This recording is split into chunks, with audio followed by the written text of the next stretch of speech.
عليكم ورحمة الله نحمده ونصلي على رسوله الكريم أما بعد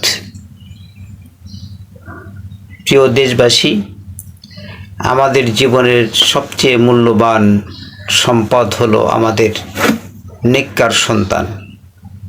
কেননা নেককার সন্তান যত নেক আমল করবে তাদের সমস্ত নেক আমলের সওয়াবের একটা অংশ আল্লাহ পাক আমাদেরকে দান করবেন। এই জন্য সন্তানের মা বাপ বিনা হিসাবে জান্নাতে চলে যাবে।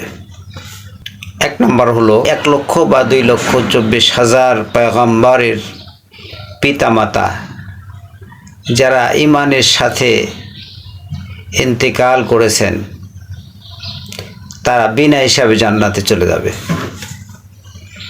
তাদের কোনো হিসাব হবে না। কেননা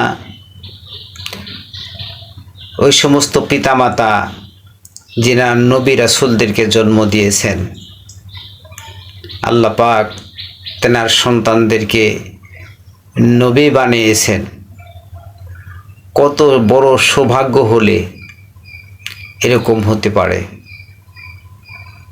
অতএব এই আম্বিয়া আলাইহিস সালাতু ওয়াস সালাম তিনারা যত নেক আমল করেছেন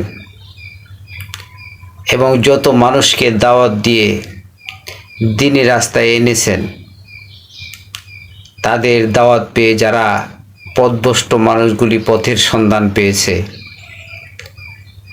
কাফের বিধর্মী থেকে ঈমান আনয়ন করে ইসলাম ধর্মে দীক্ষিত হয়েছে, নেক আমল করেছে, সমস্ত নেক আমলের সওয়াব তাদের আমল নামায় জমা হবে। এই জন্য দেখা যায়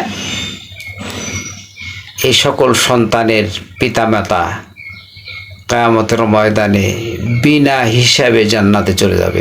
এই জন্য ওই সমস্ত মা বাপ কতই না সৌভাগ্যবান যাদের সন্তান নবী রাসূল ছিলেন। তারা দুনিয়া থেকে চলে গেছেন, কিন্তু তাদের দাওয়াতের ধারাবাহিকতা পৃথিবীর মধ্যে আজও চলতেছে। তারা এই সবের অংশ পেতেই থাকবে কিয়ামত পর্যন্ত। এই জন্য এরা হলে সবচেয়ে বেশি সৌভাগ্যবান। 2 নাম্বার